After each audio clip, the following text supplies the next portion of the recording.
Finally সেই আপডেটটা চলে আসলো, যেটার জন্য আমরা অনেকদিন ধরে ওয়েট করতেছিলাম, পাউজের লিস্টিং ডেট। এন্ড আজকে তারা অফিসিয়াল ভাবে তারা তাদের ডিসকর্ড এবং টুইটারে পোস্ট করে জানিয়ে দিয়েছে, এবং সেই জিনিসগুলো আজকের এই ভিডিওর মধ্যে শেয়ার করবো এবং প্রমাণ সহকারে দেখিয়ে দেবো। এর পাশাপাশি আরও কিছু কথা বলবো পাউজ নিয়ে। তাই আপনারা যারা পাউজে কাজ করেছেন, আপনারা এই ভিডিওটা স্কিপ না করে সম্পূর্ণ ভিডিওটা দেখবেন, এবং ভিডিওতে যদি এখন লাইক করে থাকেন তাহলে এখন একটু লাইক করে দিবেন, আর চ্যানেল নতুন থাকলে চ্যানেল সাবস্ক্রাইব করে দিবেন।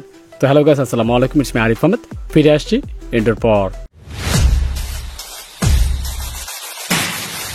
তো ভিডিওটা শুরু করার আগে আপনাদের জন্য একটা অ্যানাউন্সমেন্ট। আপনারা যারা ব্লামে কাজ করেছেন, ব্লামে কিন্তু কিছু ক্রাইটেরিয়া দেওয়া হয়েছে, যেখানে বলা হয়েছে সেই ক্রাইটেরিয়াগুলো ফুলফিল না করলে আপনারা ব্লাম থেকে ইয়ারড্রপ পাবেন না। এছাড়াও ব্লামে কিন্তু মিম পয়েন্ট ছাড়া আপনারা কেউ ইয়ারড্রপ পাবেন না। তো সেই মিম পয়েন্ট কি করে আপনারা কালেক্ট করবেন সেটার ভিডিও কিন্তু আমার চ্যানেলে দেওয়া আছে, সেটা আপনারা অবশ্যই চেক আউট করবেন। যেহেতু ব্লামটাও কিন্তু পজের মতোই একটা ভালো প্রজেক্ট, তো সেক্ষেত্রে আমি বলবো সেই ভিডিওটা আপনারা অবশ্যই চেক আউট করবেন। তো এখন সরাসরি চলে যাবো আমাদের অফিসিয়াল যে টেলিগ্রাম সেই চ্যানেলের মধ্যে, কারণ সেখানে কিন্তু আমি সব ধরনের আপডেট কিন্তু সবার আগে প্রোভাইড করে থাকি। তো এখানে দেখতে পাচ্ছেন একটা ভিডিও পোস্ট করেছি আমি, এবং সেই ভিডিওর মধ্যে কিন্তু মেনশন করা হয়েছে 16 তারিখ। এই ভিডিওর মধ্যে ডেট শো করবে, দেখতে পাচ্ছেন 16 তারিখ শো করতেছে তারা, মানে 16ই এপ্রিল, এবং নিচে কিন্তু আমি ডেটও দিয়ে দিচ্ছি যে 16ই এপ্রিল 2025। এখন এই পোস্টটা দেখে অনেক ধরনের কমেন্টস করতেছেন, অনেকে বলতেছেন রিয়াল কিনা, অনেকে বলতেছেন কি হবে সেদিন, অনেকে বলতেছেন সেদিন ক্লেম হতে পারে, অনেকে বলতেছেন টোকেন আসবে, আবার অনেকে বলতেছেন 16 তারিখে লিস্টিং ডেট তারা অ্যানাউন্সমেন্ট করবে।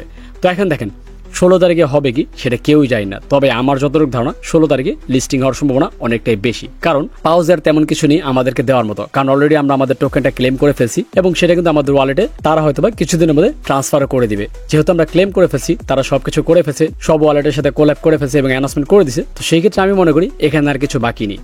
সো যেহেতু একটা ডেট তারা মেনশন করছে, আশা করি 16 তারিখে তারা লিস্ট করবে। তবে এটা নিয়ে আপনার মতামত কি মনে হয়, 16 তারিখে কি হতে পারে? তারা কি লিস্টিং করবে, নাকি আমাদের টোকেন ওয়ালেটে আসবে, নাকি তারা 16 তারিখে অ্যানাউন্সমেন্ট করবে যে কবে তারা লিস্ট করতে যাচ্ছে? সেটা কিন্তু অবশ্যই কমেন্টস করে জানাবেন। আর আমার যেটা ধারণা আমি বলে দিচ্ছি, 16 তারিখে লিস্ট হওয়ার সম্ভাবনা 99%, বাকিটা দেখা যাবে 16 তারিখে তারা কি করতে চাচ্ছে। তো এই হচ্ছে পজের লিস্টিং এর বিষয়। তো যাই হোক, এই পজের আপডেটটা দেখে আপনারা কতটা এক্সাইটেড সেটা কমেন্টস করে জানান, এবং নেক্সট কনভারসেশনের ভিডিও চান সেটাও কমেন্টস করবেন, কারণ আপনাদের কমেন্টস থেকে বাছাই করে নতুন একটা ভিডিও আমি নিয়ে আসবো। তো দেখা হচ্ছে নেক্সট ভিডিওতে।